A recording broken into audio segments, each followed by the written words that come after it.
by this one. That one. Okay. Good evening. I'd like to call this meeting to order for December 15th, 2025.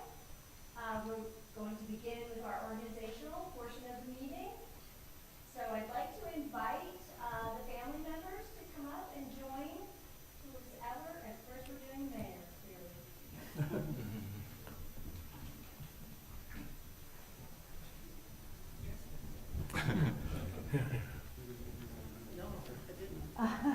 Congratulations. Okay, if you will repeat your name after me. I state your name. I, B. Lawrence, Do solemnly and sincerely swear solemnly and sincerely swear that I will support the Constitution and laws of the United States, that I will support the Constitution and laws of the United States, and that I will faithfully and bear true allegiance and I will faithfully bear true allegiance to the state of North Carolina to the state of North Carolina and to the constitutional powers and authorities and to the constitutional powers and authorities which are or may be established for the government thereof, which are or may be established by the government thereof, and that I will endeavor to support and maintain and that I will endeavor to support and maintain and defend the Constitution and laws of, and sorry, defend the Constitution and laws of said state, of said state, not inconsistent with the Constitution and laws of the United States, not inconsistent with the Constitution and laws of the United States, to the best of my knowledge and ability, to the best of my knowledge and ability, and that I will faithfully discharge and I will faithfully discharge the duties of my office as mayor my duties as the office of mayor of the town of Weaverville. of the town of Weaverville. Congratulations. Thank you. Thank you.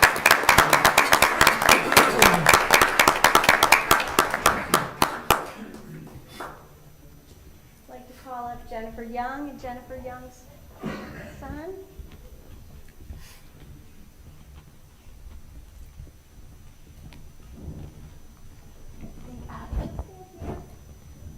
Jennifer, you'd like to raise your right hand and there you go. And so you'll state your name. I state your name.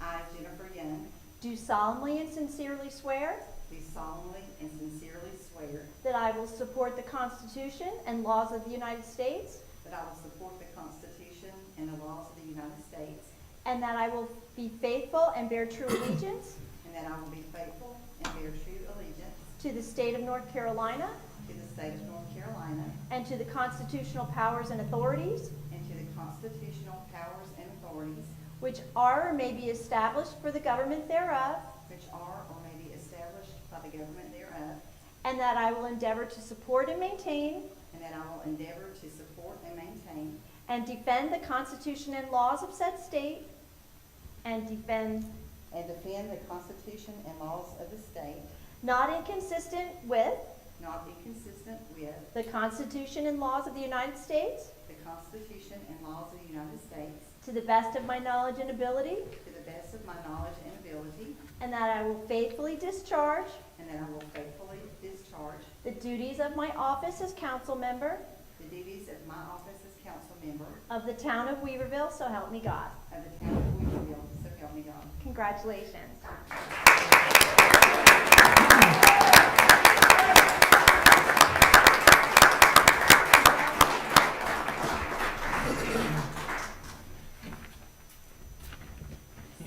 And we'd like to invite Phil's family up. Could you come right here, Elaine? Come right here. There you go. You're going to hold it. You'll raise your right, there you go, Phil. Raise your right hand. You place your right hand on the Bible and raise your left hand. Excuse me, sorry, yes. So, I state your name. I, Phil Barnett, Do solemnly and sincerely swear do solemnly and sincerely swear that I will support the Constitution and laws that I will support the Constitution and laws of the United States, of the United States, that I will be faithful and bear true allegiance that I will be faithful and bear true allegiance to the state of North Carolina to the state of North Carolina and to the constitutional powers and authorities and to the constitutional powers and authorities which are or may be established for the government thereof, which are and may be established to the government thereof, that I will endeavor to support and maintain that I will endeavor to support and maintain and defend the Constitution and laws and defend the Constitution and laws of said state, of said state, not inconsistent with the Constitution of the United States, not inconsistent with the Constitution of the United States, to the best of my knowledge and ability, to the best of my knowledge and ability, and that I will faithfully discharge and that I will faithfully discharge the duties of my office as council member the duties of my office as council member of the town of Weaverville, so help me God. of the town of Weaverville, so help me God. Congratulations.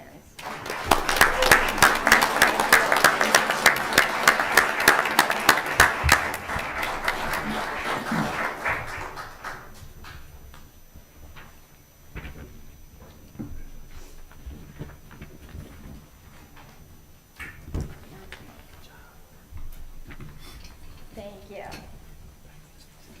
I state your name, I, Mark Andrews, do solemnly and sincerely swear do solemnly and sincerely swear that I will support the Constitution and laws that I will support the Constitution and laws of the United States, of the United States, and that I will be faithful and bear true allegiance and I will be faithful and bear true allegiance to the state of North Carolina, to the state of North Carolina, to the constitutional powers and authorities to the constitutional powers and authorities which are or may be established which are or may be established for the government thereof, for the government thereof, that I will endeavor to support and maintain that I will endeavor to support and maintain, and defend the Constitution and laws to defend the Constitution and laws of said state, of said state, not inconsistent with the Constitution of the United States, not inconsistent with the Constitution of the United States, to the best of my knowledge and ability, to the best of my knowledge and ability, and that I will faithfully discharge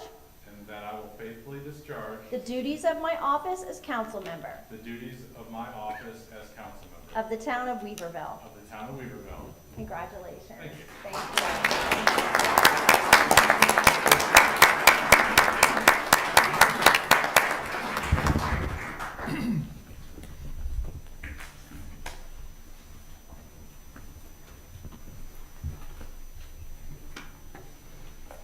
At this point, we now have a vacancy on town council. For any, we know we have 5 candidates that have applied for this position. So at this point, if council would please to discuss those applicants or to make a motion. I'd like to thank all of the applicants, number one. We've taken a very hard look at all of your qualifications, and we certainly appreciate your support of the town of Weaverville and your interest in serving the town. I think based on the conversations that we've had among ourselves and the expression of need that we have in being a fairly young and green, with the exception of me, I know I'm not young, but being a fairly now inexperienced council, there seems to be a primary need for experience with town council in the past. So given that priority, I'd like to nominate on our behalf Andrew Nagel to fill Dee's vacancy on town council. Would you make that in the form of a motion, please? I'd like to make that motion to seat Andrew Nagel in your vacancy, Dee. Okay. The motion, is there any other discussion? I just want to say I met with all the candidates and they're all very well qualified. All would, I think, do a really good job on the council. But I agree with Phil and his nomination that, to me, Andrew stood out both in his previous experience with the town council, his standing in the community, and I think he would just be a big asset for council. Yes, Mark, I agree. I also looked at all the candidates very carefully, and am very appreciative of all of those who applied. It is, it's quite an honor to be here, and it's an honor to be working with such a talented team.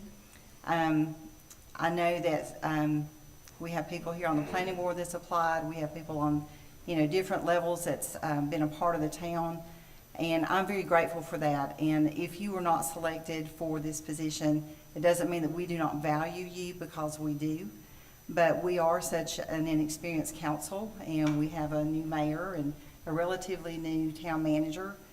We have a new public works director, and soon, hopefully, to have a new fire chief. And so it's critical that we use the experience of Andrew to help us make good decisions.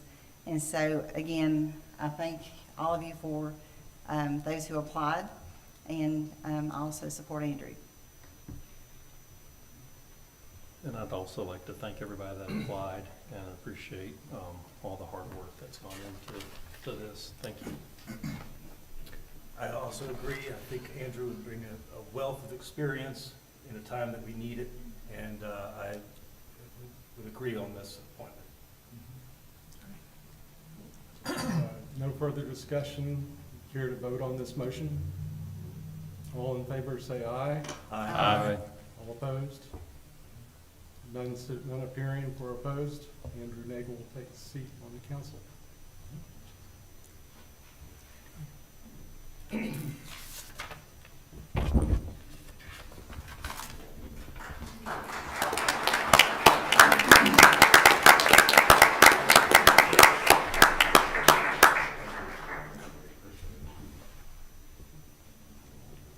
Hello, sir.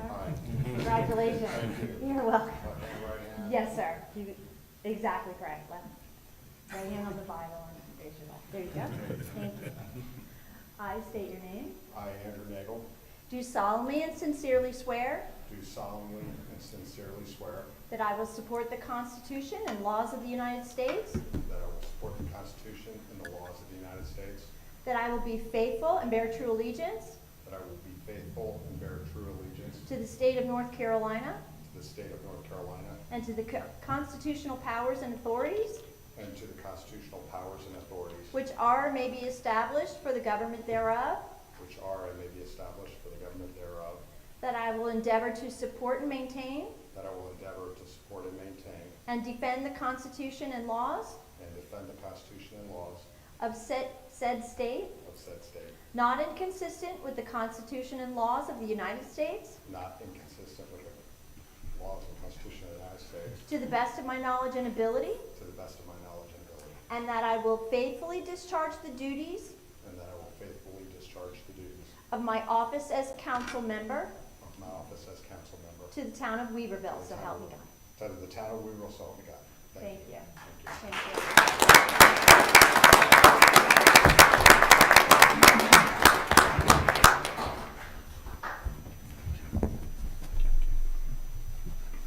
Council has one more task to do, and that is to elect a new vice mayor.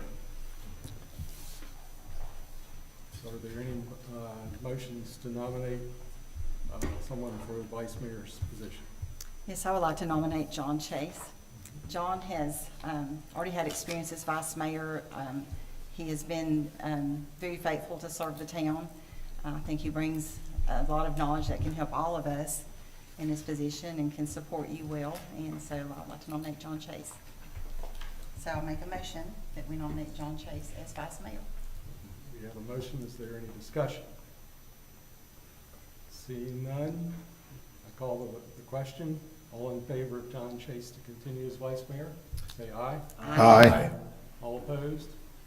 Congratulations, John.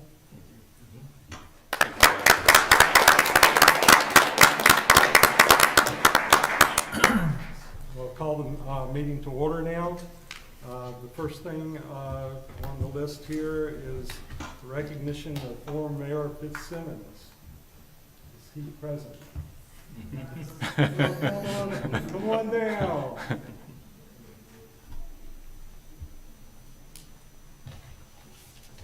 Scotty, you ready?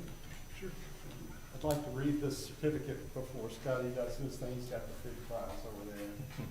So Certificate of recognition and service to the town of Weaverville presented to Patrick Fitzsimmons. Having served the town of Weaverville since 2015, Mayor Fitzsimmons has demonstrated exceptional leadership, guidance, and commitment to the residents of Weaverville and its neighboring communities.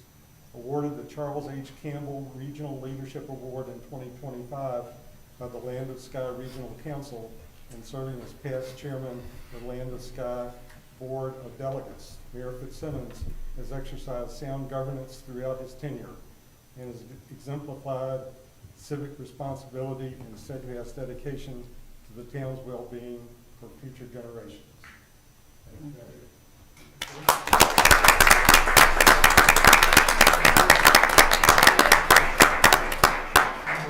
We've got you a picture of the water wheel happening with reconstruction. So we know you were adamant about that being put back in place, and we appreciate your support. Helping us with that and all the things, dealing with FEMA to make sure it got resurrected again. And you've been paid for it. Speech. So it has been my honor and privilege for the past 10 years to represent Weaverville, both as a council member and as mayor. Several years ago, I presented my council members with, excuse me, I should know better.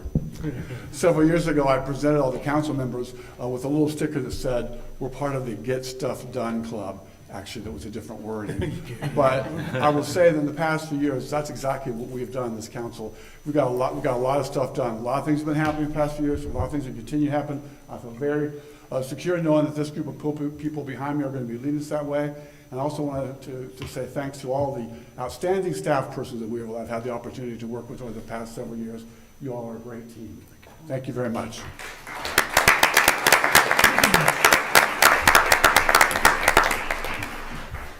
Council, you've had an opportunity to see the agenda, and are there any corrections, changes you'd like to make to the agenda at this time? Is there a motion to approve the agenda? So moved. All in favor? Aye. Approval and adjustments to the agenda is passed. It's my duty as the mayor of every town council member to avoid both conflicts of interest and appearance of conflicts. Does any member have any known conflict of interest or appearance of conflict with respect to any matters coming before town council tonight? Thank you very much.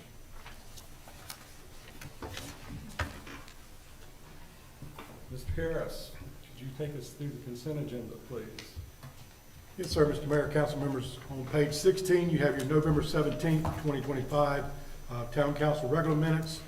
Moving along to page 21, you have your monthly tax report. A summary of that tax report shows that 46.11% of the town's property tax has been collected as of year-end November for the total of $2,237,462.58 out of the $4,852,218.67 of the total tax levy.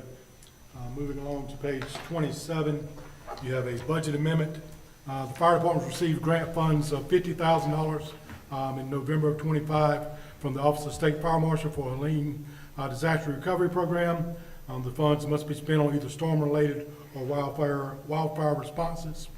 The town collected an additional $2,475 in the Cops for Kids donation during November, December, bringing the total for fiscal year $3,933.31. As you're aware, on a vehicle the police department had struck out on the interstate, it was deemed a total loss, and the town has received insurance proceeds of $19,521.66, which will be poured toward the purchase of the cost of a replacement vehicle. Moving along on page 29, our holiday calendar. You can see the dates there for the scheduled holidays to be adopted by the town in that message. On page 30, it's Lake Louise culvert repair. During one of the severe storms, when Lake Louise Drive was damaged and causing a sinkhole, staff received 2 comparable bids for repairs to the culvert. NHM Construction Incorporated has provided a quote of $155,235, and TP Howard provided a quote of $155,720. Staff and is recommending that council approve the bid from NHM as its lower bid for the work and related budget amendment. Moving along to page 40, a water commitment. You have a water commitment. The town granted a water commitment for the townhouse project planned at 6 Pleasant Grove Road in a letter dated 29 April 2025.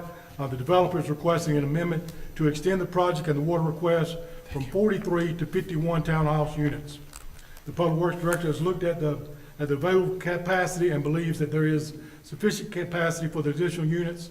This commitment is valid until April of 2026, but development does not expect the water system to be under construction before the expiration of the commitment, so they have requested a one-year extension to run from April 29th, 2026. Myself and the Public Works Director recommend approval of the amendment as requested. Moving to page 43 in your agenda packet, an additional water commitment renewal for AdventHealth. The town granted a water commitment for AdventHealth Hospital Campus dated 15 August 2025, with the commitment expiring on 10 December 2025. The applicant has indicated that the project is underway, but they have not yet started construction of the water system. The applicant is requesting a one-year extension of the water commitment for the project above. Myself and the Public Works Director is recommending approval for that. Mr. Mayor, Council, that concludes your consent agenda. If you'd like to make a motion on that, approve the consent agenda as presented. Your motion to approve the consent agenda. Make that motion. All in favor? Aye. Motion carries. Very good, thank you very much. Town manager's report is next. Yes, sir, Mayor, Council. A couple activities. The holiday season is upon us. We had our holiday parade on December 6th. I'm thankful for the amount of attention from town staff as well as volunteers put into it to making sure it was a safe and enjoyable event. Also this year on the candlelight stroll that occurred on December 12th, the town partnered with WBA, the Weaverville Business Association, during that event and created a Winter Wonderland project on Florida Avenue, making a family-friendly aspect as we move into the warmer weather months as well. So, our Main Street Nature Park, there was an invasive plant work day that was done on December 10th in conjunction with volunteers coordinated by Asheville Greenworks. We had 11 volunteers come out that morning to directly contribute to the beautiful park space there, and additional work days will be planned. For your fiscal year 24-25 financial audit update, as mentioned previously, for our fiscal year financial audit must include a single audit from FEMA grant monies received. Each year the federal government publishes compliance guidelines auditors must follow. But this year the supplement was delayed due to the government shutdown and just released last week. Our auditors believe we can still meet the December 31st deadline without requesting an extension. If everything goes as planned, our audit will be submitted to the LGC by the end of December and presented to council at your January meeting. If not, an extension will be requested. A reminder for our water customers, those who receive e-statements through South Data, we will be discontinuing utilizing South Data for printing emails or bills effective January 1st of 26. Please set up a new account with our MyGovHub portal, which will directly integrate with our new accounting software. And again, those that needing will still be able to receive the paper copies. We conducted during the SNAP and government shutdown of fundings, the town chose to do a food drive in support of that effort of deprived families at that point in time. So we worked with each department doing the food drive, and 1,344 items were collected. And the Public Works Department had the largest number of items corrected. There was a challenge amongst the departments, and the Public Works Department had the largest amount collected during that. And again, that was 1,344 items that will be donated. We're working with Congressman Edwards' office on project funding request. He asked on December 1st if we could get some funding requests to him with a deadline of December 12th. We submitted the following request for funding considerations. The fire department's rescue truck replacement of $1.5 million, a rehabilitation of the aging water treatment plant components once the new portion of the plant comes online, $1 million, and a purchase of an additional sanitation truck and lead vacuum for public works, approximately $700,000. This past week, I was out of the office attending a leadership conference at the School of Government for that class. They had over 150 applicants and only select 50 each year. It was paid for by a scholarship through Civic Credit Union Foundation.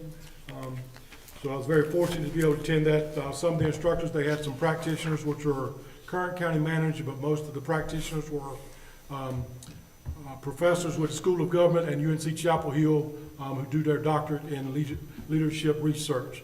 So we're very fortunate to be able to attend that program. Your upcoming meeting events, town offices will be closed December 24th through the 26th in observance of holidays. January 1st, town offices are closed in observance of New Year's Day. January 19th, offices will be closed in observance of Martin Luther King Day. And January 20th is your next council workshop. And January 26th is your council regular meeting schedule. That concludes the manager's report, sir. Thanks, sir. Appreciate that. It's time now that we can entertain comments from our audience. Town Council appreciates the opportunity to hear from its residents, and a part of each of its regular meetings is reserved for that purpose. The rules that Town Council has adopted for public comments will apply. Copies are available on the website and in the meeting room. General public comments may be submitted during the meeting or in writing in advance on any meeting topic or any other item of interest. Normal rules of decorum apply to all comments, and duplicate comments are discouraged. Actions and behavior can be questioned, but personal attacks will not be tolerated. This is a time for Town Council to listen. The Town Council and staff may not necessarily offer any response during this time. The general public comments section of the meeting will be limited to 20 minutes. Comments during the meeting are generally limited to 3 minutes. The town manager, I think everybody knows, keeps time. If the alarm indicates that your 3 minutes are up, you will not be cut off mid-sentence, but you'll be asked to wrap up your statements. You must be recognized before giving your comment, and you must come to the podium to speak so we can all hear you. You should identify yourself by name before beginning your comments. Written comments timely received before the meeting have been or will be provided to Town Council. We have a list here of people who have signed up to speak. Barbara Booty.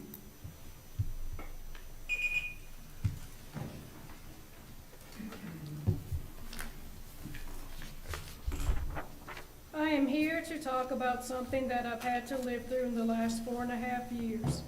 It started in March of 2021. Our neighbors were using meth. Then they got a camper where they moved,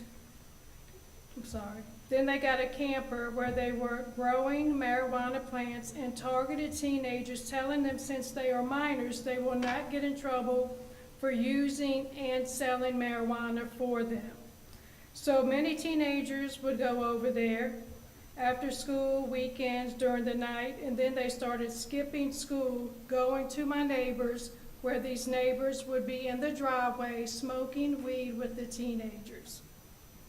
These neighbors, this couple, are in their mid-30s. We called the cops.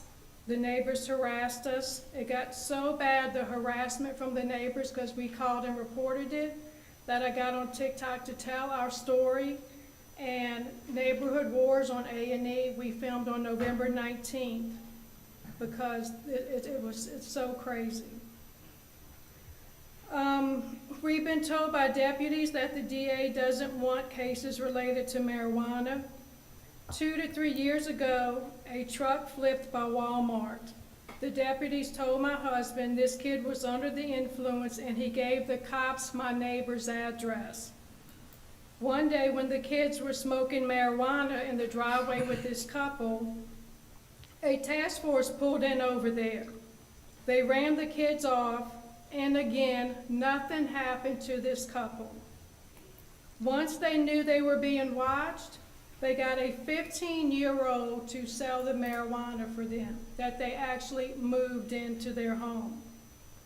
When it comes to our children, we need to do better. They need to be a priority. There needs to be stricter laws against these drug dealers targeting our children.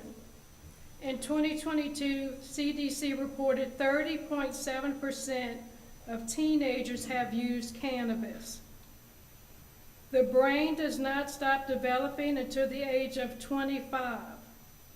Also, 39% of teenagers that use marijuana have lower grades. 50% will not obtain a high school diploma. 28% will not attend a college or university, and 31% will not get a college degree. Marijuana impacts the brain development, memory, learning, coordination, and judgment. It causes lower IQ scores, anxiety, depression, psychosis, academic struggles, and poor life outcomes like dropping out of school or work problems. Thank you. Thank you so much. Keith McCurry.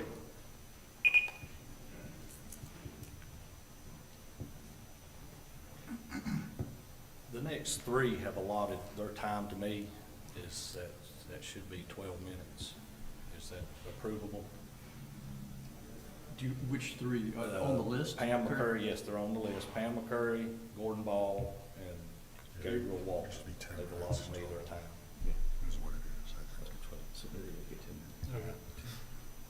Thank you for allowing me to speak this evening. I do want to congratulate the new members that are on town council. Congratulations, and we wish you well for what you have accomplished. So good luck. Tonight, I wanted to speak again on the development at 10 Silverwood Farm Road, and I do know that you are no longer going to be annexing this property. The application for annexation was removed. But I think there are still some things that need to be discussed. Tuesday before Thanksgiving, on November 25th, we got an email stating from LDG that they were only going to annex, or wanting you to annex 16.8 acres, and then the remaining development was going to be taken to Buncombe County. And the reason was, it was in the email, and I don't know if some of you got this email. I see some of you's names on it, but the discussion was in the last council meetings that the community does not bring enough taxes in to pay for the firefighters and the police that will be needed to cover the 107 acres. Then the town is concerned also about the lack of design detail available for the project, and yet we still have no design detail except those two pictures that were sent on those emails. And then third, there is still a concern around the impact of annexing the 107 acres that will have on the town's ability, on their 10% ability to annex more. Well, the third one has been done away with because you're no longer going to annex it. And then the second one you don't have to worry about the drawings and the design plans. But the first one you do still have to worry about. Now what I want to say is to this town of Weaverville is not out of this. I don't know if the developer LDG knows this or not, but this 107 acres that is at 10 Silverwood Farm Road, whether or not you had annexed all of it, part of it, and now none of it, the Weaverville Fire Department still services this property. And that means that if Buncombe County does approve this development, those 9 firemen will still have to be hired by the Weaverville Fire Department. Now, which means this same fire report that was turned in by the chief will follow them to Buncombe County, and they will review this along with this email stating of why they are not annexed or not wanting you to annex this as well. So in their own words, they have acknowledged that this town, nor could Buncombe County afford this as well, because this money is intertwined with you guys and us. You represent us too. Even though we don't live in the town, you guys still represent us because we pay that North Buncombe fire tax. And that fire tax is given to y'all to distribute to the Weaverville Fire Department. So, in saying that, they will see all of this up there. And I hope the developer knows that this does go with him when they go to Buncombe County to apply for this. Now, something else that I have not seen or heard discussed in the last meetings about this, and it goes in hand with the fire and the rescue, and that is Buncombe County EOC. Now, Buncombe County EOC handles the dispatchers for Weaverville, Woodfin, and Black Mountain. And to my understanding, you have your own dedicated dispatcher for Weaverville. These 3 municipalities do, to my understanding. Am I correct?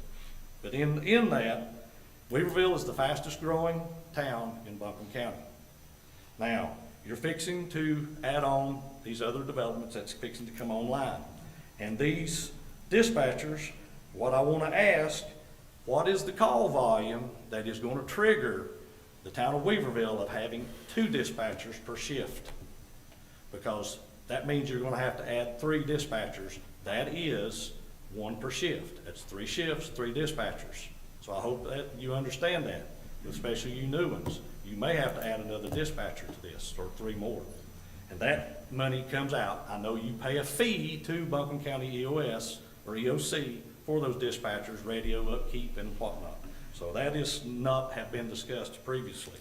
And then also it was discussed in the last meeting here this past Tuesday about the fire rating that's coming up. And that is, I think February was mentioned, that ISO fire rating. And that fire rating goes in hand with this too. All of these developments that's coming online, that could drive the fire rating one way or the other. If the town of Weaverville does not have the fire equipment to do this and service this, doesn't have the staff, that ISO rating could change. That affects my homeowner's insurance and fire insurance, causes it to go up. And I think this really needs to be considered because you're affecting everybody in your town when these ratings change with that. Now, in saying that, I'm finished with that. But another question I have for the council that was brought to my attention is tonight you're going to be discussing or voting on the water commitment or the extension to this property, whether or not to give them water.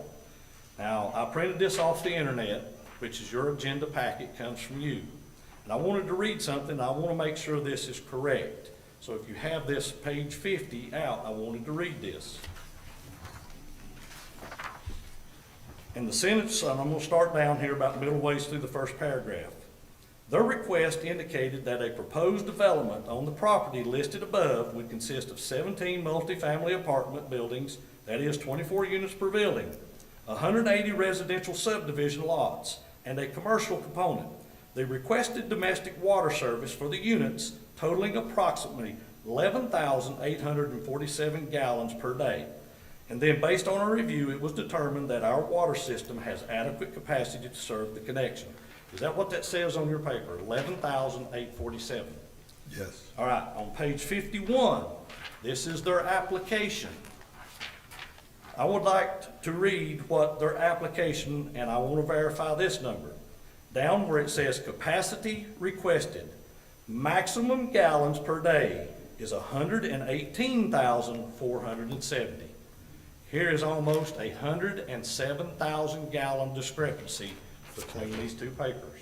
And you are to vote on tonight for just 11,847.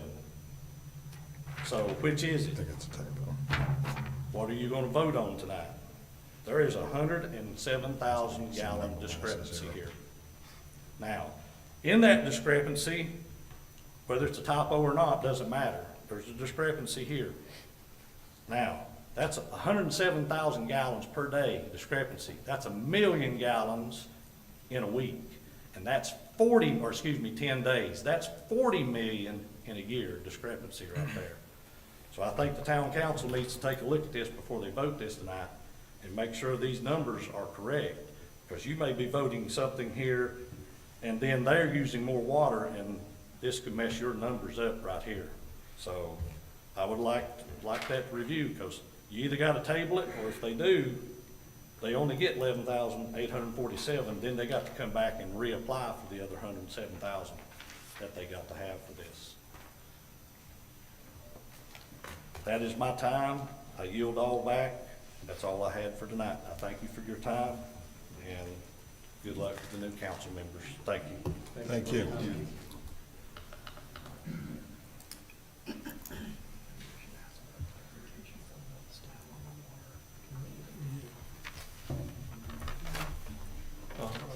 ask, can we get a reminder of the state required gallons per unit on the application versus what's actually used?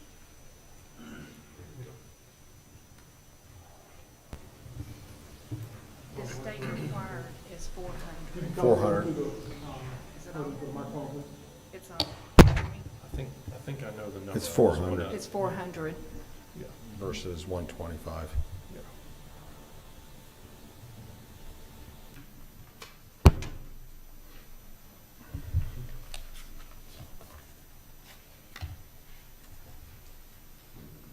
All right, any other comments, questions? She's coming up? Yeah.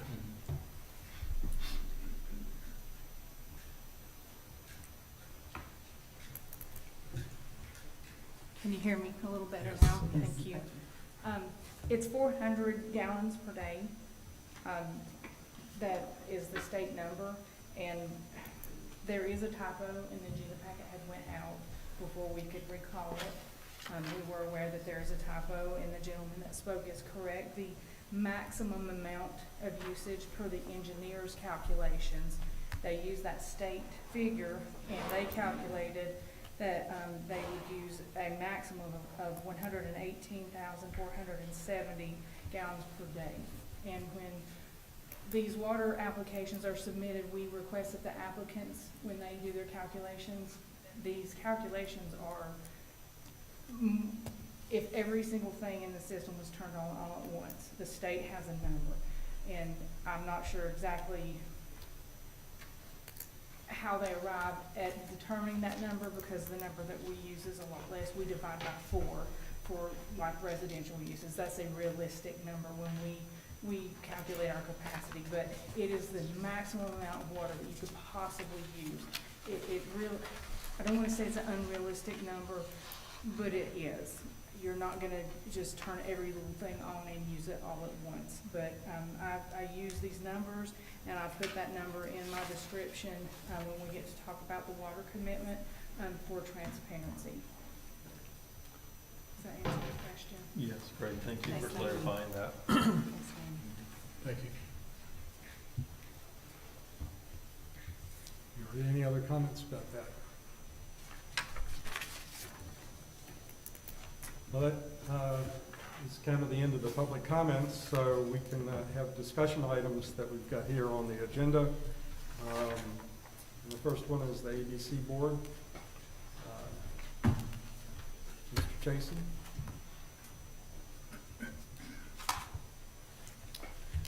Thank you. Welcome new members. My name is Rob Chasen.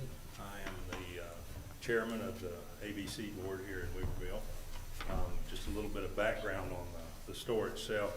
It was commissioned in 2008, I believe, and actually opened in 2009. We were initially, gross sales were around $1 million a year. This last fiscal year, we topped $5 million, which, as you all are aware, the profits from the store go directly back to the town. We use the town police department as our law enforcement, which is required by the commission, as well as the alcohol education. There's a required disbursement for that from the store, and that goes back to the town as well for the police department to use. This year coming up is an exciting year for the store. We have just recently purchased the unit next door to us, which is currently housed by U.S. Cellular. Their lease officially runs through the end of 27, but with the latest news of the merger between U.S. Cellular and T-Mobile, we hopefully think that they'll move out sooner than their 2 years. That's our current store is about 4,000 square feet. With the addition of this new unit, theirs is another 2,400 square feet, which we need the space. We need warehouse space and we need retail space, certainly, for the growth that we see coming at this point in time. But so hopefully that will happen sooner than the end of 27, which we we have inklings that might happen, but there's nothing official. The other thing, this last year, the store, we did our first official barrel pick, where the distilleries send in a sample and we decide which one we want to represent the store. So it's currently on sale now, and as part of the label we were able to put on it, Weaverville, 150th anniversary. So it is still available while it's still available. Once it's gone, it's gone. So that's really it in a nutshell. I was very pleased to see that we had gone over the $5 million mark. We had been knocking on that proverbial door for the last 2 or 3 years, and so we finally pushed over it. But so we're excited about the coming year. Questions, comments? Couple questions for you, Rob. First of all, thanks for being the chairman for, I think you're on 12 years?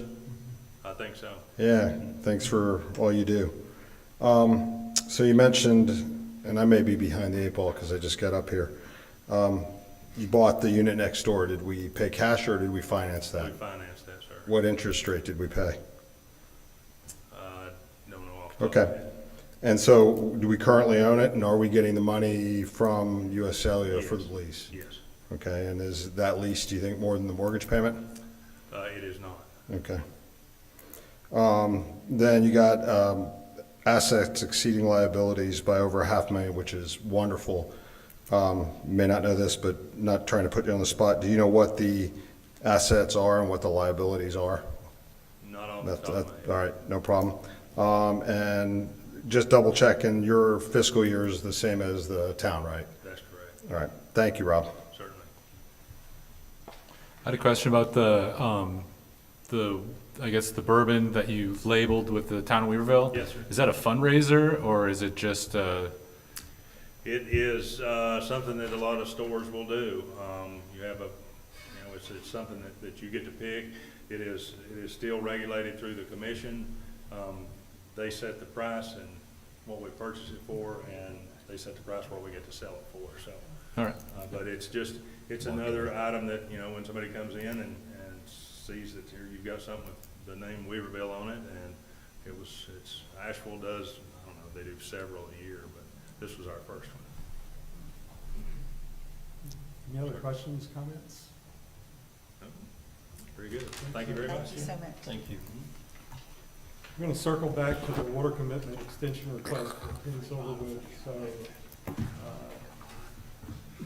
will Public Works Director Reese, can you gather your data and come back and give us a little bit more insight into this?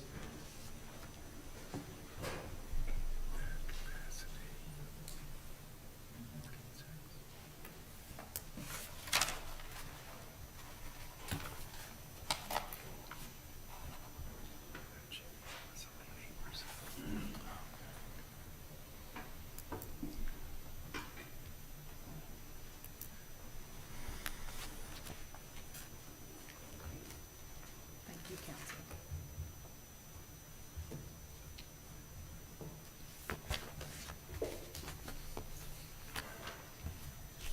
On November 5th, the town of Weaverville received a water commitment extension request submitted for the 10 Silverwood Farm development.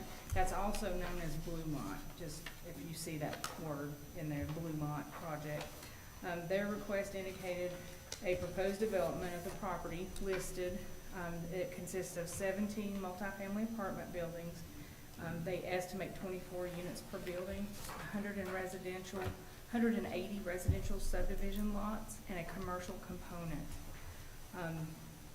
They requested domestic water service for the units totaling approximately, there was a typo, I apologize, 118,470 gallons per day. Based on our review of this figure, it was determined that the water system does have adequate capacity to serve this connection. The annexation petition for the property has been withdrawn by the owner, as you're aware. The developer has stated that they are willing to annex the property into the town if that were to become a condition of the water approval. The town manager and I both recommend approval for this application for connection. And I would like to, in your agenda packet, I believe it would be 50, maybe page 52, it's 51 or 52. So you've got the application on 51. And if you look at 52, that this is the engineering flow rates that they calculated. So you can kind of see where they were calculating. It's the total gallons per day. There's gallons per day, gallons per minute on there. So you can see that the numbers just, they weren't pulled out of the air, but that's legitimate that they had this. I can try to answer any questions if the council has them. Any questions? Yeah, I got a lot of questions, but are we going to hear from the developer? No, sir. No. No, Okay. sir. Unless council requests that at an additional. They are in the audits if you'd like to hear from No, us. no. Okay. Can I ask a quick question of the attorney? Shoot. It's been 2 years since I've been on council. Do we have to sell them the water based on state law and the size of our new treatment facility and the USDA loan? It's been a while. It was back in my county days, and the planning director got pulled into a situation where he was dealing with some of his colleagues here in Weaverville, and I helped look it up with him at that time. I believe it's part of the grant language, and I spoke with Ms. Jackson about this before the meeting. I believe that if water is available, you have to allow it to be connected. I'm not prepared to explain the why and how, but that has been my understanding. So I think we need to get that clarified, and then what I don't know, and I'm in agreement with you, is when you say where it's available, so within how many meters, there should be some number to go, yeah, it's available, but are we gonna run 10 miles of line up there? So there's gotta be something in writing that defines when we have to sell, because the only reason I'm saying is maybe out of our hands. You know, if the state law, because the USDA loan, but we better know the language, we may not have a choice. I think Jennifer's coming to the mic. With your permission, I'm happy to answer that. I was part of those discussions however many years ago. And you have a USDA revenue bond on the system, and that USDA loan was put in place for the extension. But what is pledged to support or collateralize that loan and that bond is the revenue on the water system, which means that the USDA says you have to, as a condition of that bond, you have to provide if water is available, if there's capacity in your system to fill a request, you have to fill that request. We did have that specific conversation with the USDA representatives and their attorneys. Do you remember, so again, back to how close is, I mean, I don't remember if it was that specific on how far we got to pay to run pipe. Do you remember? So it isn't pipe specific. Yep. Because it is the system revenues that are pledged to it. So actually this is in that area where the line is pretty close. It was a more interesting question like out Reams Creek, which has nothing to do with that extension, but the same answer was it really doesn't matter where on the system this is going to plug into.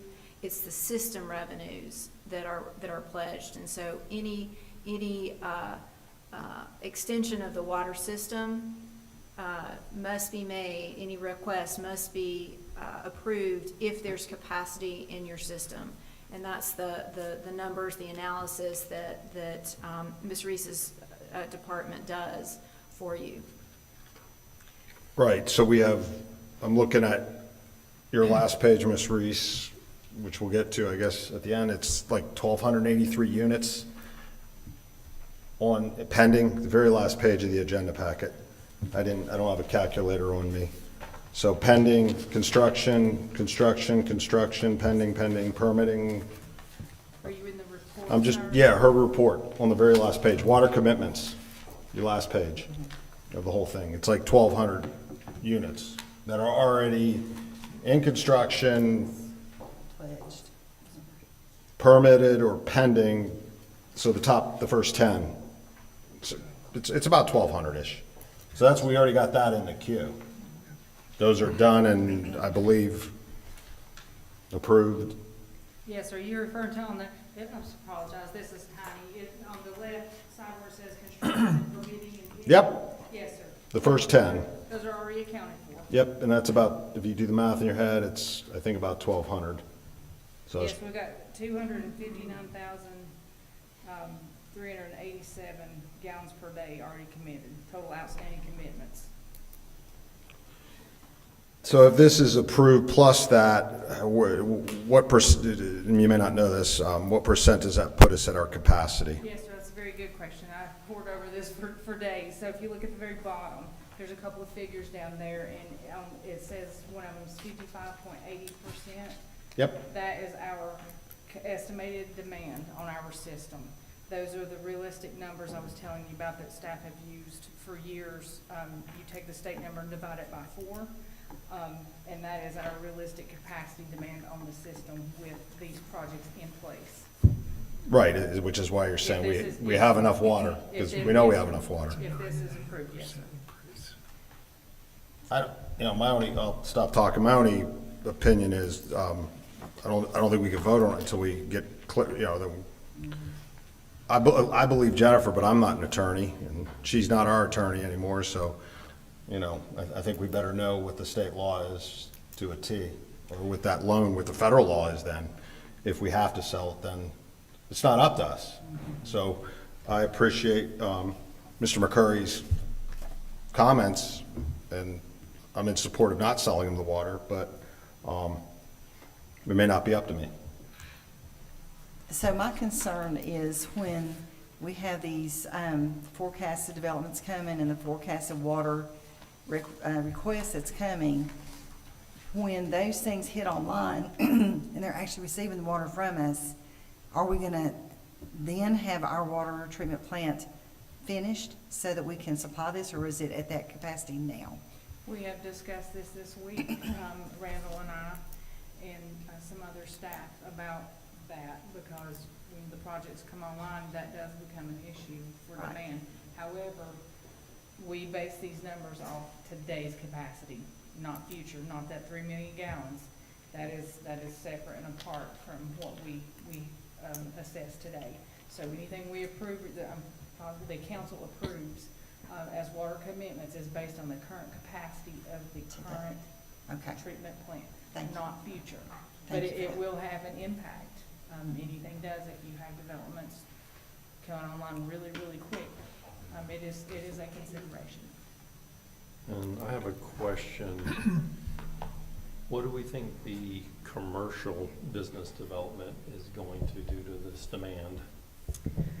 I know it says future use, but is there anything we can use to gauge what that might do to the demand? It is public record. It came through in one of my emails. The proposed idea is a daycare to serve the workforce housing for the employees who they perceive will benefit from this development, who may work at the hospital or in healthcare. That was the conversation. The developer was willing to drop it, but I believe that may affect their ability to secure grants or loans to do this type of project for the area. But it was a daycare because that was a question. I mean, a brewery uses way more than a daycare. So Director Reese, it looks like committed plus requested is going to put 9.5% more demand on our current capacity, which we're running at 46.3 from your November report? Yes, sir. Okay. So about 10% more. We got plenty of water, and we're doubling it. This was why I voted against it. Look at it. You go look at all these projects. the next project, but we did it, so it's coming. She's right, with this, it'll be at 56 on the 1.5, and we're gonna make 3. So I think we're gonna have a hard time saying no to people and go, we don't have capacity, when they get online, we're gonna have 3 million gallons a day. And if there's anything you would like us to provide you for more clarity, if you would let the manager know, and he would pass that down to us, I'm more than happy. That my dabbling in it was a little more than just, let's say, confusing. Anything else? So, do we have a projection of when the water expansion would be completed? I am hesitant to give anybody a date on that. That depends on a lot of factors. It depends on how fast permitting goes. It depends on costs, if they run into problems, materials, securing materials. In an ideal situation, it would go, I would hope within 3 years, but I don't want to give you a date because I don't know. Okay. You know, we can project out, it could be 3 years, it could be 4 or 5 years, I don't know. I do have a meeting on Thursday with the project team, and I can get a little more clarity to just kind of see where it's going, and I'm going to give you an update at the end with some stuff. Thank you. Okay. Move on, the Main Street Nature Park Stormwater Project update. Excuse me, sir. Yes. I'm here representing the developer in that project, and I have 2 minutes to address the board. I think that would be appropriate. Okay, thank you. Bo Carpenter here on behalf of LDG Development, and I think I might have some answers to some of these questions that are being asked. 2018 is when this body passed the loan resolution for the USDA loan, which I have in my hand right now. The standard for water is that you have to provide it if it's feasibly, if legally able to be served. That's the language in the USDA loan. And here, you already have that conclusion that it is. You have the conclusion that there is capacity. So I don't think this board has a choice based on this language, but to approve the water allocation request. And that's not just me saying that, that's Ms. Jackson, the former board attorney, who quite frankly knows her stuff with respect to local government. Mr. Frew also knows this stuff as well. And so I don't think you have a choice in this respect. I don't, and respectfully, we'd ask you not push off the vote because there's nothing to clarify, and we've been working at this for quite a long time. A couple other points of clarification. First of all, yes, there was a typo on the application. There's a typo on the staff report, but not on the application. So I do want to be clear that you're voting on the application, which is included in the meeting agenda. And the typo I noticed on Friday, and I had a bit of a heart attack about that, but then I confirmed it with Ms. Reese and Ms. Jackson that it was a typo. And the request does seem large, but do know that they are proceeding with an entitlement with the county for this project. The project itself will not come online until 2027. And what they're submitting to the county is only for a small portion of this property, and it's much, much less than the capacity that's being asked for. It's approximately, one second. It's much fewer units than was being asked. I believe it's 178 units is all that's being asked for at this time. And that will come online in 2027. So even that amount will come on when, I believe when the new water facility is already there. So there is capacity. They're certainly feasible and legally able to be served. And so I don't think this board has a choice but to approve it. And again, that's not just my opinion. That's what the language says, and that's what Ms. Jackson and the staff agrees with. So we'd ask you go ahead and approve it tonight. There's no reason to delay. We have been in front of this board and the planning board several times for the annexation request. We've heard the concerns with annexation, and based on those concerns, we've taken out, withdrawn the annexation request.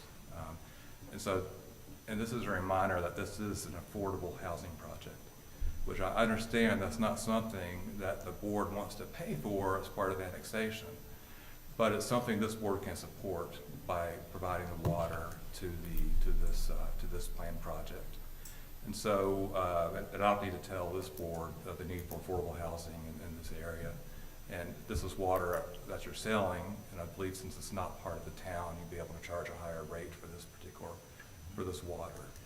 And so it's not only good policy reasons for this, there's also the legal reasons where I think you have to. And so we'd ask you to pass it tonight and not delay on this. And just so you know, there are timelines we have with respect to the county entitlement process. That's a planned unit development quasi-judicial process. So the gentleman who spoke tonight will have a chance to speak also with the county as part of that process before the Board of Adjustment.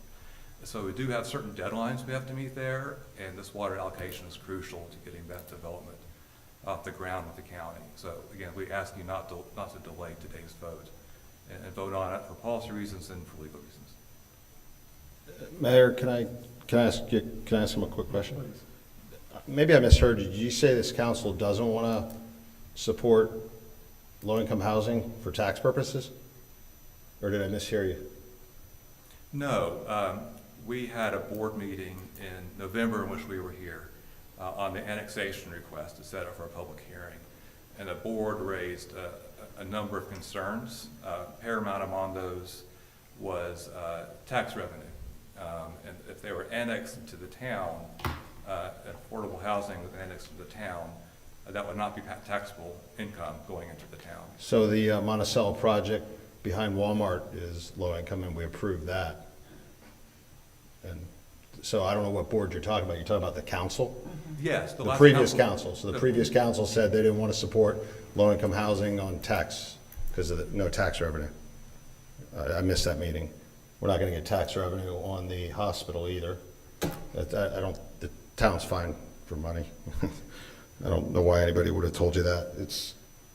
What is it? It's 408 apartments and 180 residents, something like that. 24 times 17. Either way, it doesn't matter. Again, I'll stick to my recommendation. He doesn't set our timeline. Just because he says it's until I think our attorney looks at the document with the loan, and I appreciate Jennifer's opinion. I agree with Jennifer. As I already said, I'm not the attorney, and I'd like to see a legal document and recommendation from the attorney. And then you're going to get it, because I think it's the federal law. But I don't want to do anything without knowing about it. So Is that something we can do and accomplish that? I can do that. I'm not prepared to give you an opinion today, but I can certainly do it by sometime next month. I think that would be a good thing to do. So I'd make a motion, we kick it, I know you're not going to like it, but that we move it to next month till we hear from our attorney. And then I think it'll be what it is. All right, all in favor of the motion? Aye. Aye. All opposed? Motion carries. Thank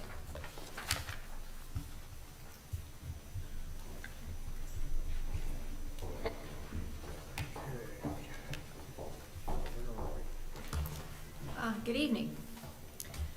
I'm here to talk to you just briefly about a project that began several years ago, and this is for our Main Street Nature Park, and it involves a stormwater project and some stream bank stabilization.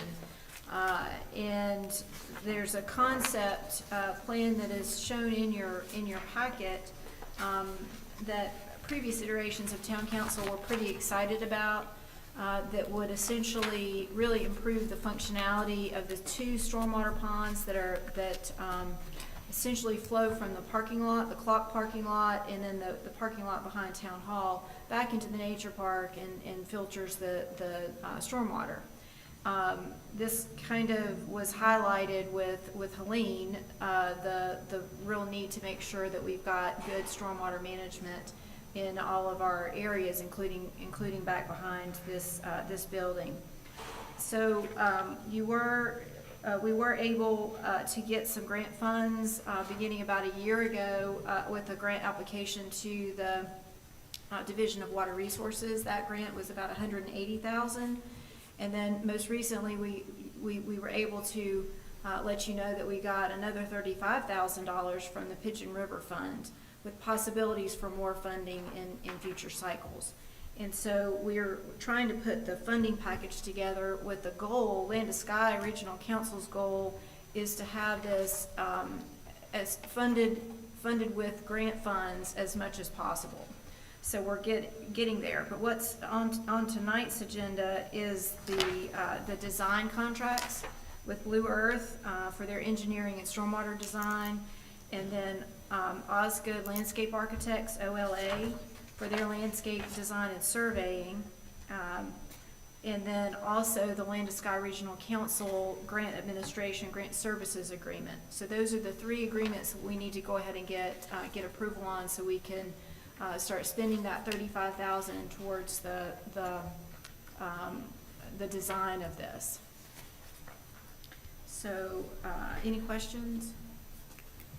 I've been trying to put alignment, strategic plan alignment, on where we see a direct alignment, and you will see Goal 5, Infrastructure and Environmental Resilience. That directly talked about grant funding for this particular project, and then your Parks, Recreation, Special Events, and Community Vitality. We thought both of those impacted this project. Any comments about this? The plan, I think the plan looks great. I think we should support it. I'd be in favor of making a motion. The motion also, if I could mention, I failed to just a second ago, because we do have multiple grant funding sources for this, and it's really likely to cross in from more than one fiscal year. We're proposing a grant project ordinance for this project, so that we can keep good accounting of all the funds related to this. So you also see that in your packet. So we would ask that you consider approvals to adopt the grant project ordinance, approve the agreements with Land to Sky Regional Council, Blue Earth, and Osgood Landscaping, and then authorizing staff to execute those.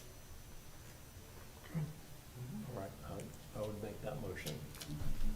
All in favor? Aye.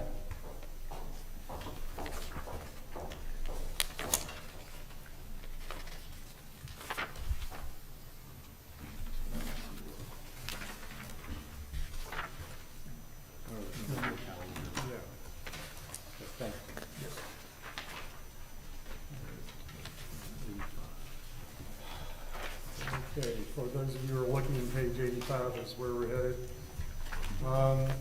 There's been some discussion about modifying our rules of procedure for the dates of their meetings. We were running up to where we had meetings that were kind of too close together and farther apart and kind of moving around.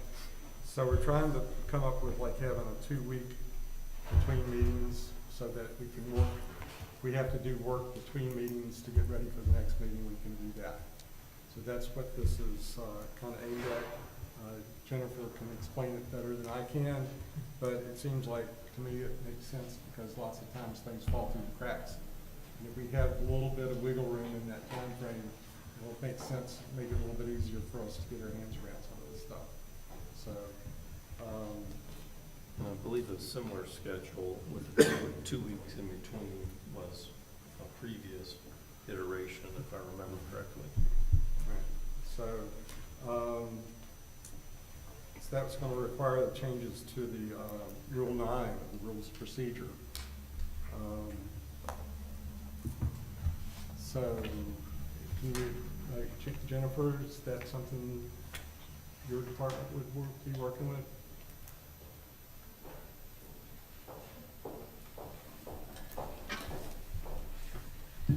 We certainly welcome whatever schedule town council would like to put in place. We can make that change and then put that back on your consent agenda in a formal way. Just if you'll let us know how you want that done. Do you, Ms. Jackson, do you see any obstacles or impediments that this town staff might have to resetting the schedule this way? I don't. Manager Harris may have a different opinion.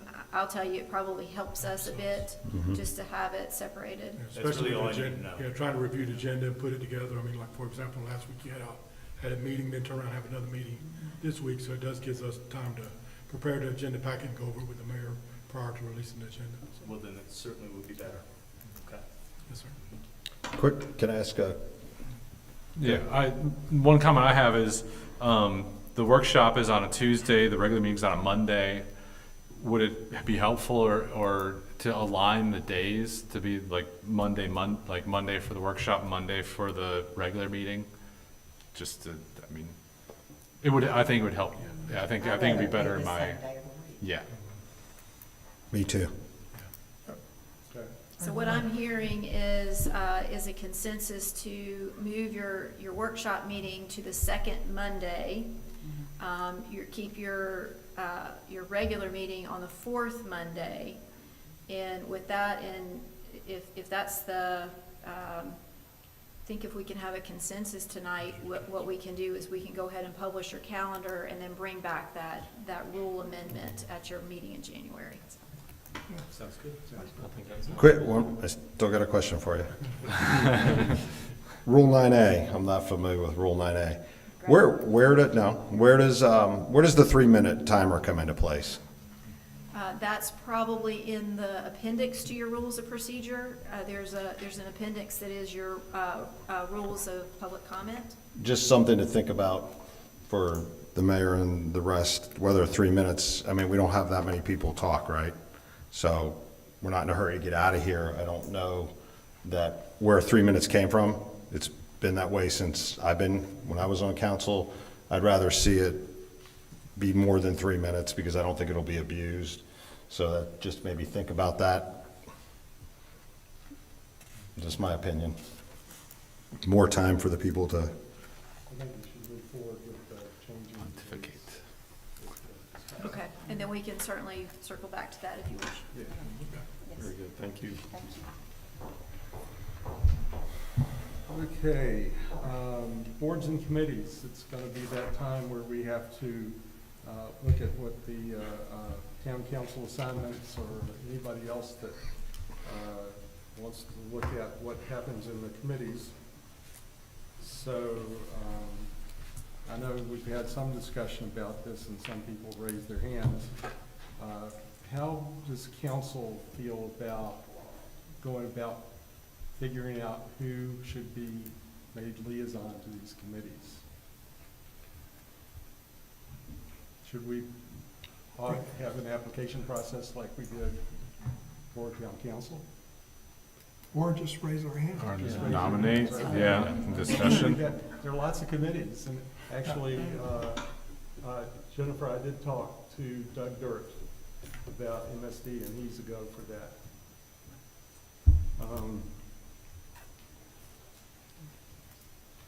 Okay, where's the list? Okay, so there are quite a number here, so expect to see lots of hands.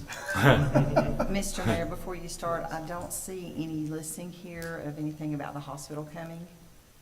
So I know that's not been a usual committee that we've had here, and I don't know that we need a committee, but having a liaison between the council and the hospital might be something to consider. I think that's something that we've talked about, I think that's a good idea. I don't know why it's not on here. I do remember seeing it in one iteration, so, but it's been talked about, so we'll just make sure that gets added back on. So, just show of hands, I'll just read them off. If you're interested, raise your hand. Okay? Quick question, Mayor. May not know exactly what these all do. I don't know if somebody has a explanation, if we've got new council members that don't know what's required from these boards. I don't know if Jennifer has that, possibly. Like, how often do they meet? Like the Landesky Regional Council Board, how often do they meet? Who else sits on that board? Happy to answer what I know. Land of Sky Regional Council Board, I really don't know much about that one. I know this is one where we do have to have an elected official appointed both as the regular delegate and an alternate delegate. St. Patrick, I don't know how often they're meeting. I would think once a month, but I don't know that for sure. James says once a month. Once a month, and I don't know when during Okay. the month that is.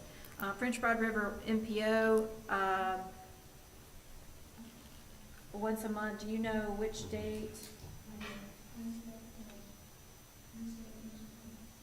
Do you know which? That's date? important. The MPO meets the third Thursday of the month at 1. Third Thursday of the month at 1. The MPO, that is very traffic oriented.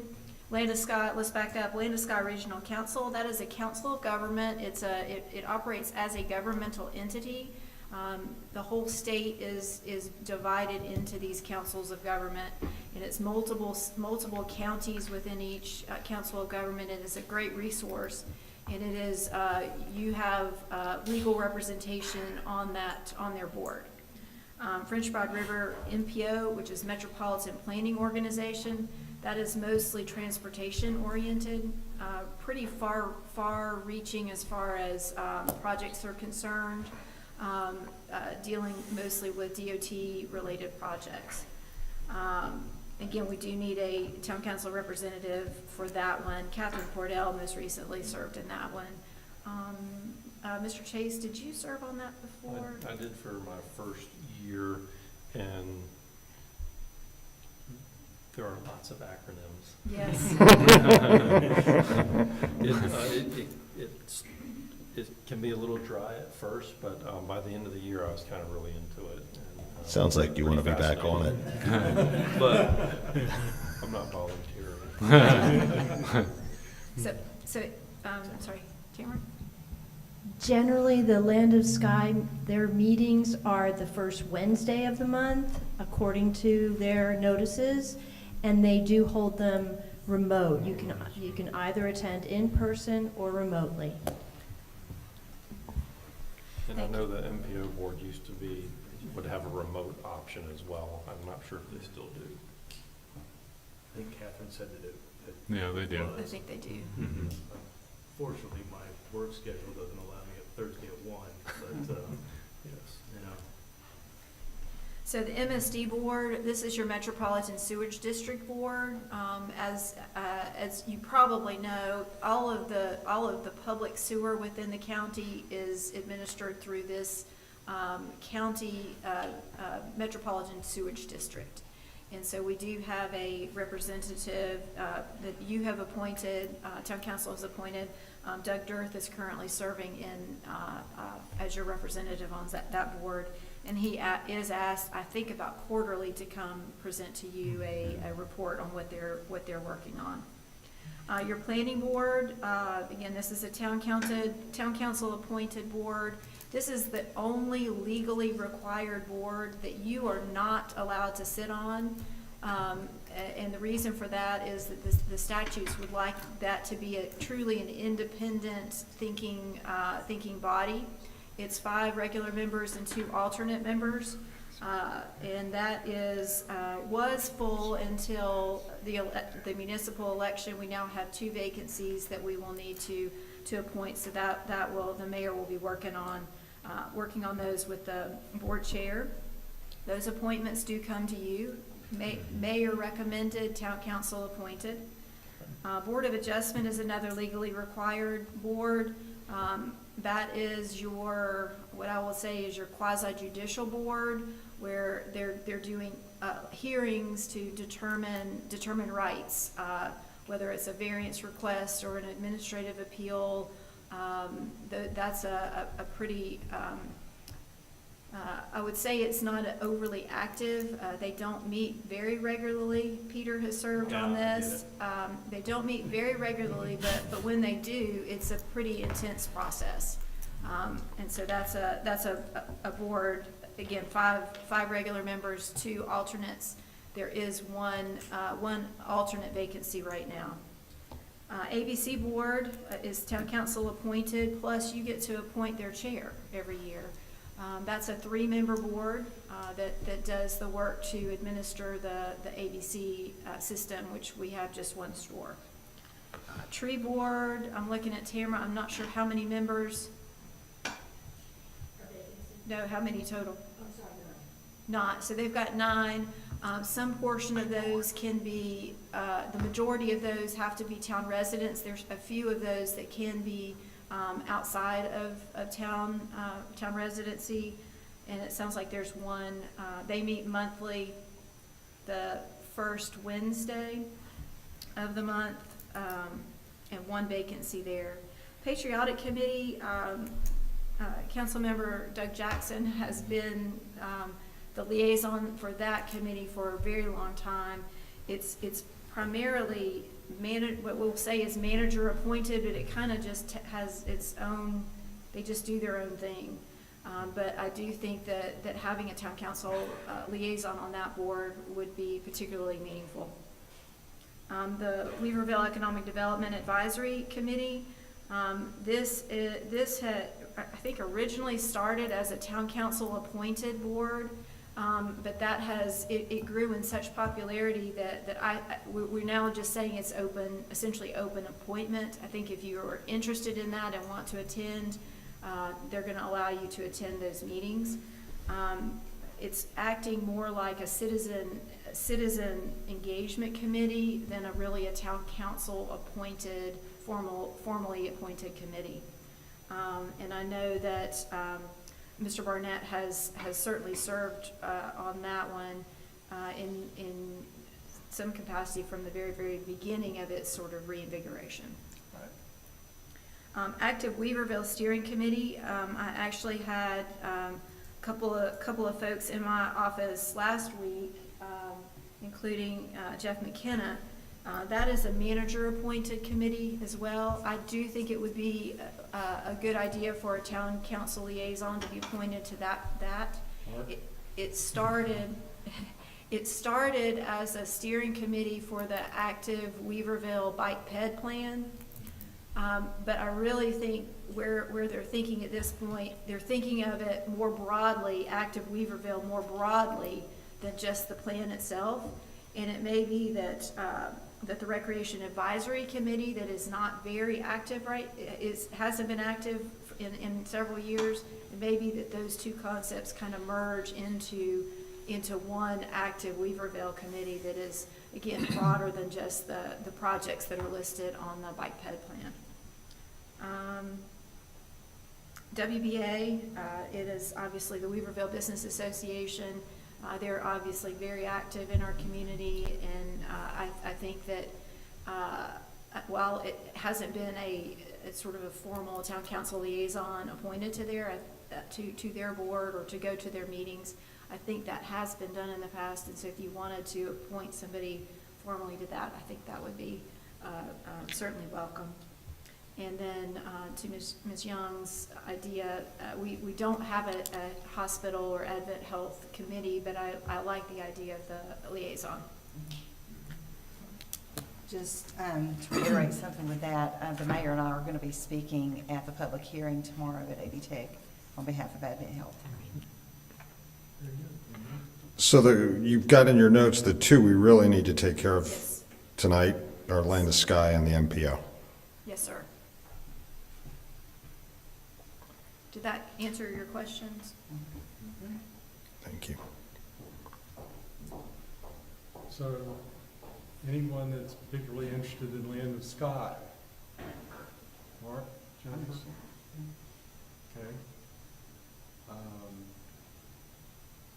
Okay.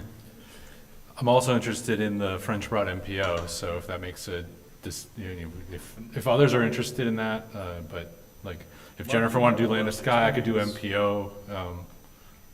That's fine. I know you've been dealing with the DOT. Yeah, I work for the DOT presently for my day job. Mm-hmm. So, I mean, that just makes sense. Yeah. Mm-hmm. So you're good with Land of Sky? Sure. All right. MPO? MPO? Yep. Okay. And you did it, so yes. Land of Sky as well. I got it. Yeah, in there, you will need a delegate and an alternate for the Land of Sky, so if you still wanted to be I could on alternate. that, you could be the alternate, Jennifer be the delegate, and then serve on the MPO as well.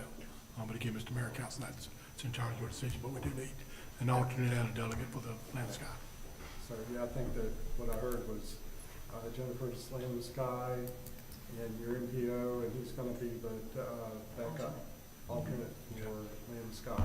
Yep. Sounds good. Okay, someone like to make a motion along that line? So moved. All in favor? Aye. Opposed? Motion carries.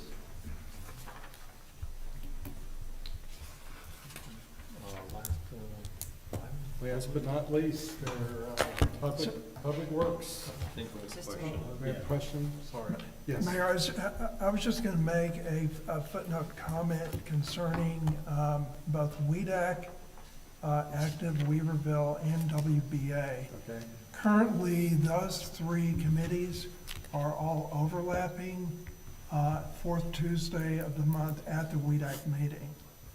So I'm happy to cover those three because they're already engaged together. You've been part of that. Yeah. And Phil, I'll help you or with those. I have some interest in that as well. Super. So, Right. yeah. I've been known to show up to those meetings too, so. Yeah.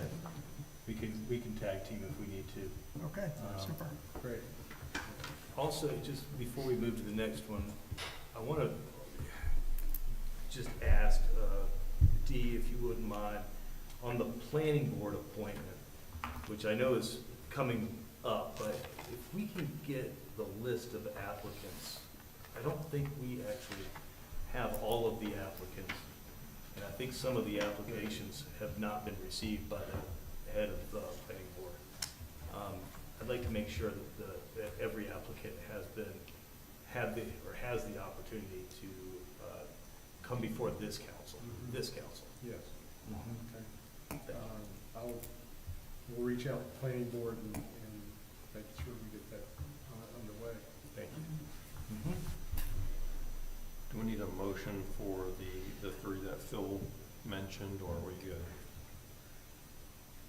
We're good? I think we're good. Okay. Public Works Director Reese. Oh, she's on her way. Proactive, I like it. Thank you so much. Thank you for having me. Congratulations on your campaigns. I look forward to serving you and the citizens of Weaverville. I have been here luckily for 6 weeks now, so I have prepared a report for you, and the one in your agenda packet is the one, it has a lot of data in it, so you will see this morphing into a different format as we move forward. I used it just to keep some continuity for this meeting, but I also prepared a handout for you, and I placed it at your spots, and I think everyone has it. And it's just a visual. I'm not sure how you would like your reports moving forward, but I thought this would be a fun little way to present some information to you. I'll start with your report in the agenda packet, and I'll just highlight a few things that's in there, and if anybody has any questions, feel free to stop me. We'll start with the Water Maintenance Division. I thought it was important to highlight the meter rereads. That's when we have to go back out and read. There's a problem, a meter's failing, or maybe a customer discrepancy, things of those natures. Really kind of surprised. I don't believe we have that many. You've got 68, 56, and 58, so a month. I would like it to be lower, and we will work on that moving forward to investigate the whys and work through that. Water line locates, so utility service calls. I do want to point this out. This is cost to 811. So when someone calls 811, the call before you dig, we have staff that go out and perform those locates. And if you look at your September number, that was very high. It's 529.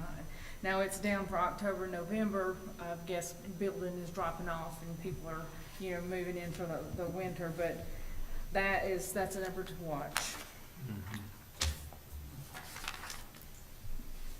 And then we have water, we're still on the water maintenance, it's cut off, so we're at water production division. Your total water production for the month of November was 20 million, just over 20 million gallons. And it sort of hovers around 2021, November, or October was 16. And of course, that number fluctuates through the year. You go on down, we have total unaccounted for water. That is anything like leaks or unmetered town use, so like when we fill up a tanker or something of that nature. That's about not quite 2.5, but it's at 2.3 million gallons. Director Reese, quick question. Have we any idea about how much production we lose through the system? Yes, sir. I believe this is line F, monthly unaccounted for water. And so there's a calculation in that, and it goes, I'm not 100% sold on the actual method of the calculation, but it's around 11%. And so the acceptable rate from the state is anything lower than 20%. But unaccounted for would not include, for example, what we're using for backflushing or in process. I believe if I'm correct, it would. It would. And so the problem with that is that I'm working to address that through some education and with Randall's help. So my understanding is we have a meter and we're supposed to meter our own usage. Yeah. Regardless if it's billed or not, we would, in an ideal world, anything that we pull out of the line, we're sticking a meter on it so we can account for it. That'd be like BC, where you got metered, non-metered, and non-billed used by town when he Yeah. washes the fire truck. Yes, sir. Right. So it's an educational component for us internally, just to make sure it's a practice that we're continuing to do so we can be as accurate as we can moving forward. Does that answer your question? Yes, thank you.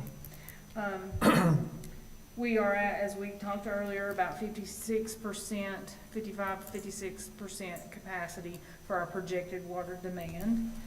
And average relative use to the design capacity. So if you take these figures, so like November, it was 44.6%. And then you have the projected developments who make applications for water commitment. So we figured those in. And so it's a rolling number, and it'll change every month for you. In streets, they're indicating 5 streets were paid. We have 7 now. There was another one, a couple more finished, and I'll talk about those in this handout I have. Sanitation division, monthly residential collections at 4 per month. That is 9,076 for the month of November. You've got 80 business pickups, and I believe those are just one-time pickups. No, they're not 4 per month, so that'd be per month on that. Landfill, so the total tons to the landfill, according to our tickets, we get tickets when we go and dispose of things, is 128.4 tons.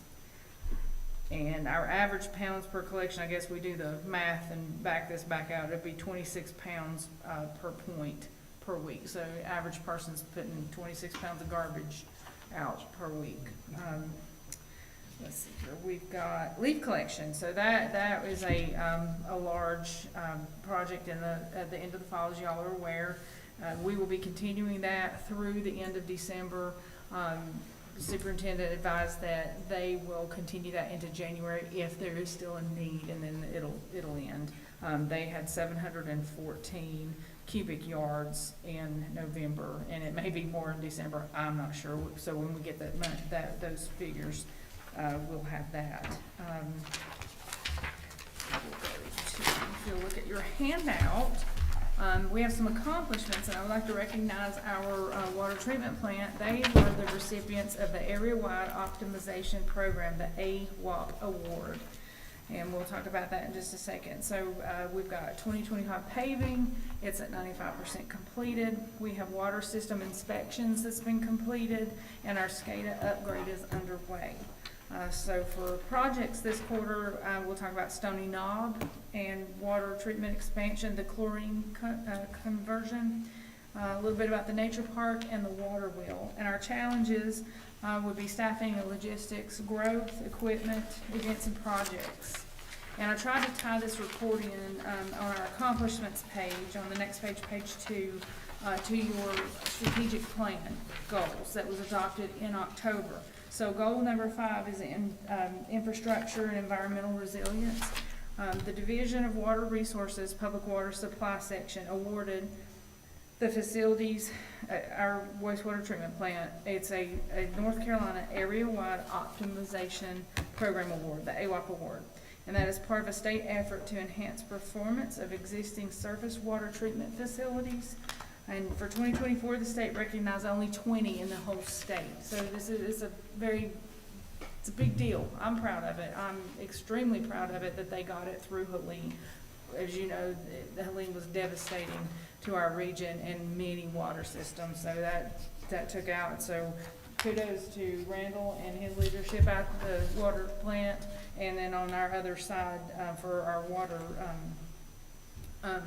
production and the other water folks doing the work on the lines to help out.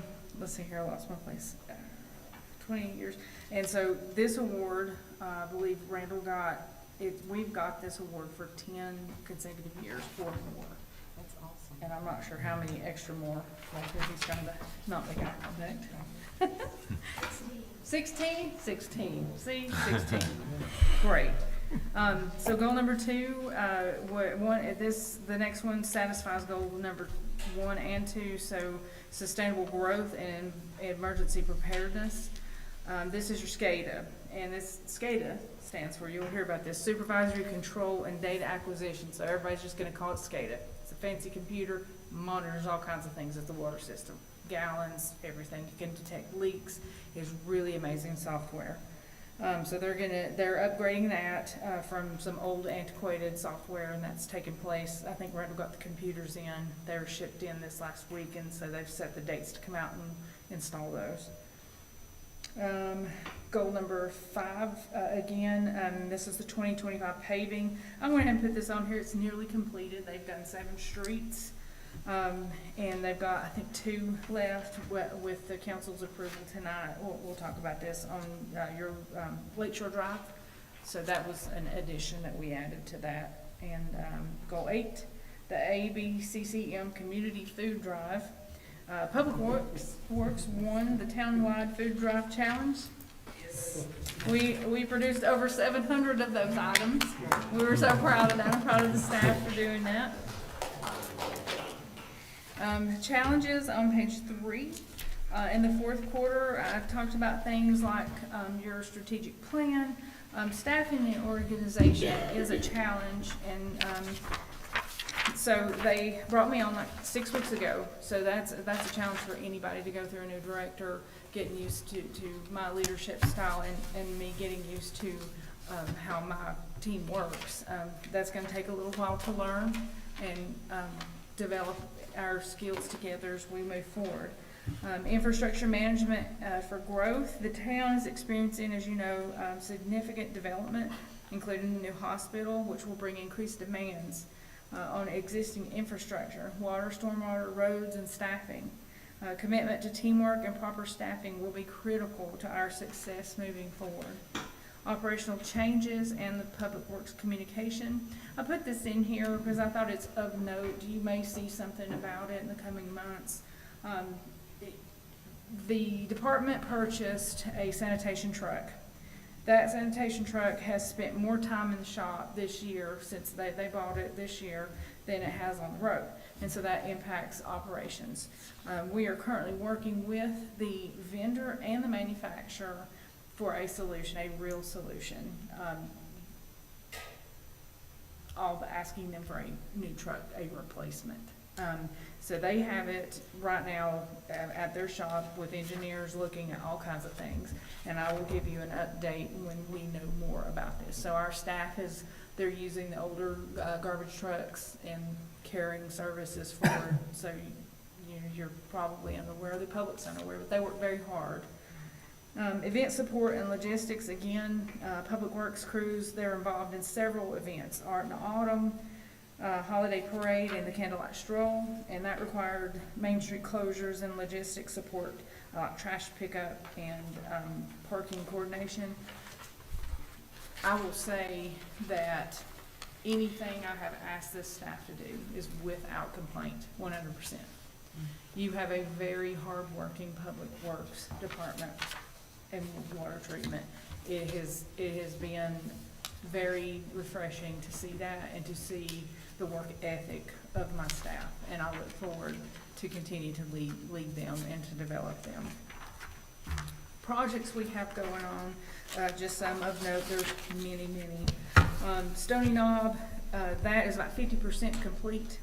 If you go out the road out there, you'll see them doing a lot of things. Casey provided an update of note for the public tonight, and I believe, I'm not sure how we'll put this out, we'll probably put it on socials, but Appalachian Site Work is planning on installing a T with 3 valves at the intersection of Merriman Avenue and Garrison Road on December the 23rd at 7 p.m., which will result in a water interruption. So that came as an update today, and we'll get that on social so people will be aware. They're doing it at night, and I think he advised it was due to conclude about 2 or 3 o'clock in the morning. So they're trying to plan it at the least usage time. Lake Louise culvert repair. Thank you, council, for approving that budget amendment earlier. That will result in a holistic fix to that whole area. They, you saw the pictures in the I'm gonna say the presentation, the packet that I put together. The one pipe, the huge pipe that comes out from under they're really not sure exactly the path that pipe takes, but you could see if you look really close, that's not a reflection, that it's gone.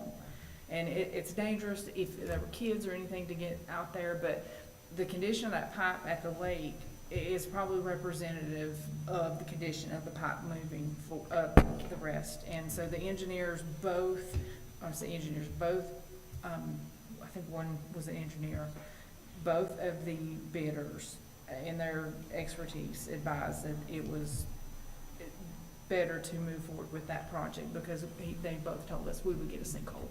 And that was the last thing that we wanted out there. If we tried to put our pipe into the old system, he said he guaranteed it. So there was no sense in recommending something that could be reworked or cost overrun. But thank you for supporting that and having that fixed. So they expect to mobilize within about 3 weeks. So I'll be dialing him up 8 o'clock in the morning. The chlorine conversion and raw water pump station generator construction finally started a couple weeks ago. So we have construction underway up there.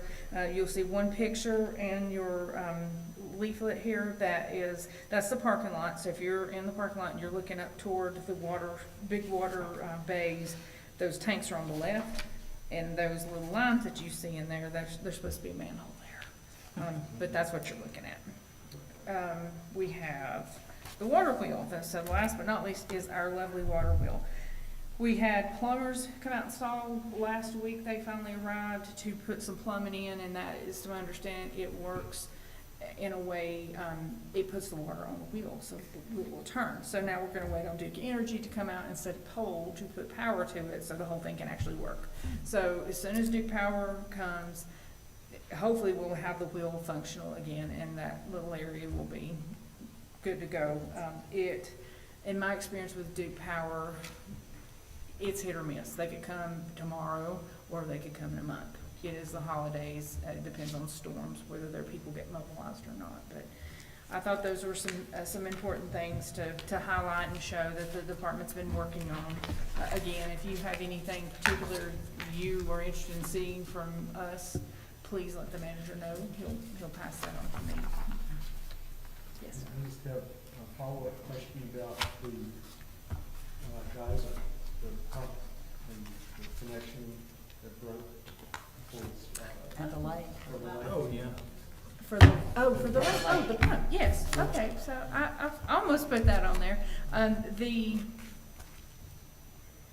So when you look at this fountain, it's huge. It is unreal. I didn't know what it was. They put it out. It's like it looks like one of those things that you feed livestock with, but it's really huge. And there's a motor in the center of it.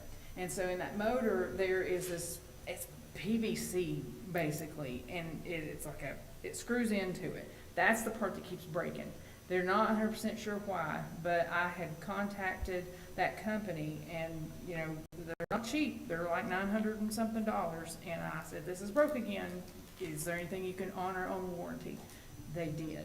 They sent us a new one, and it arrived last week, and it is slated, now that we're through the parades and everything, for our folks to put that back together and get it back in the lake and get it working again. It's my understanding, the pump is good, the actual motor is good itself. It's just this piece that keeps breaking, and it could have something to do with the torque. I don't know. And it really does break, like Yes. catastrophic break. Yes, so we don't, our goal is not to continue to put money into it, but that was free, and that's what I I want. was just curious after seeing it, when we did a little tour, wondered where it was. Yes, that's, you were right, because you were on it that day about, something about the motor torquing. Thank you so much. You're welcome. Are there any other questions for the director? Ma'am, thank you. Thank you. Thank you. Welcome to the team. Thank you Thank for you. being here. Is there any other business that needs to come before the council? Seeing none, then we are adjourned.